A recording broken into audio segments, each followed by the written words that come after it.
I was a huge fan of the last Aries album. It didn't get the most exciting reception. It got a mostly lukewarm response, actually, if anything, and I found it to be a bit of a shame because I think it's one of the better pop releases this decade. I think his approach to melodies, his approach to hooks is just incredibly sharp, incredibly on point. The hookiness of that album is just everywhere. Like, everything sticks in your head. And yeah, sure, he's not the most original writer, he's not the most original sounding artist, but I think his approach to the sound is incredibly on point, and I just find him to be one of the better artists in his lane.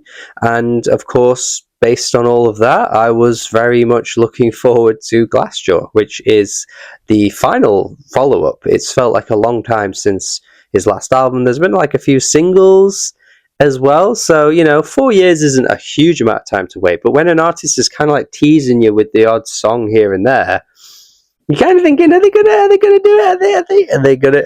gonna do it? And he just didn't do it, but he finally has. So while it has been a long time, I was very much excited for it, given the fact that in between this we've had Snake Eyes, which is honestly one of his best ever songs, and I thought if we kind of gone further in that direction, we would be up for another great album.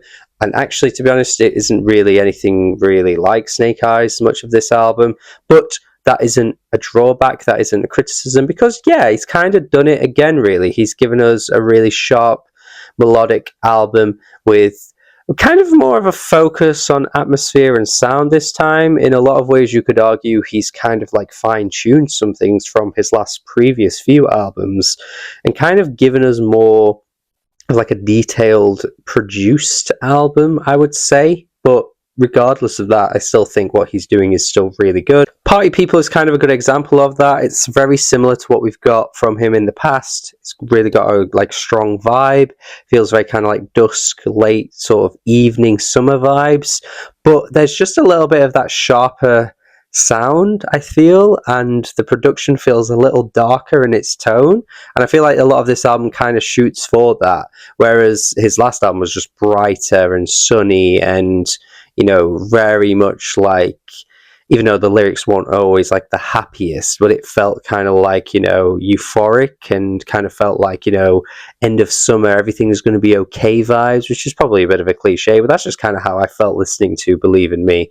Whereas this album feels like kind of like the after party maybe, or the end of the night, and this track captures that really well. And then it transitions really nicely into In the Flesh, which is probably one of his most unique sounding songs to date. That song is really, really crisp and has this like repeating screech that gives it a really like an anxiety juicing feeling. It's like Wee! And that pops up every few seconds in the beat, but it really works. And the video, I think, captures the atmosphere perfectly. Like, I think that video probably would heighten how you feel about the song. So if you haven't listened to the song without the video, I'd implore you to do that. It just feels like a leap of faith. Like, it's almost like him trying to really extend the sound and enter a new dimension with what he's already doing, but just taking it that one step further and testing the waters and seeing really how far you can take it. And I think it really pays off. I think it's really up there with one of his best songs so far, and one of the best on this album easily for me as well. And yeah, I just feel like it captures a really cool vibrancy that we haven't really heard from him so far. I also want to say Sleepwalker does that on the opposite end of the spectrum, where that track doesn't really go for anything completely like adventurous with the production, but it just strips things back in a really interesting way, and it kind of like dials things down, and the song feels kind of like at a slower tempo than you'd expect with Aries and Breakance coming together. These two artists are very much upbeat, very much up tempo a lot of the time. But yeah, there's just a really eerie, creepy vibe to the song, which I think really works, and it's really cool. And it does kind of creep up on you as well. At first, you're like not really sure what to make of the song, but once you kind of get to know it, you're like, okay, this is working for me. Wichita Blues kind of is an extension of that pop punk sound, which he's really been accustomed to at this point. He's got a lot of tracks that kind of have this vibe to it. Kids on Molly being a good example of that. It's kind of like the Kids on Molly of the album, really. Yeah, I think it works really well. Miss You the Worst has a really anthemic chorus, kind of reminds me of what I like so much about Aries in the first place. Those really anthemic, hooky choruses that he just absolutely nails. And yeah, I think this track just kind of is quintessential for him at this point. Anesthesia is probably the most emotive track on the album. He is really pouring his life and soul into this track. Some of the lyrics are a little cliche, I will say, but I don't necessarily mind. I don't always really expect the best ever writing from Aries. I don't think that's kind of like the appeal of his music, really. I think it's kind of endearing at times when it's a bit stumbly and it feels very youthful, because I think that's what his music captures the best. It feels very much like, you know, teenagers kind of just pouring out their emotions most of the time, and I think that's kind of his best appeal for his sound. So it's not like a huge hindrance, because I think it works for what he does. But yeah, I think maybe some of the lines could have been written a bit better. I've got to be honest and say that Wildfire is probably my least favourite song. Honestly, maybe up there with one of my least favourite general Aries songs. That's not to say I think it's bad, but I think his usual sound has a lot more to it than this. Like the kind of like sitting by the campfire guitar, and then the stompy, clappy, almost instrumental, which makes me kind of really side-eye Aries a little bit, because I'm a bit like, this ain't you. That's you don't. No, we don't need to be doing this, because I don't really have the most admiration for the stomp clap sound, which we have started to see a bit more of pop up in the mainstream.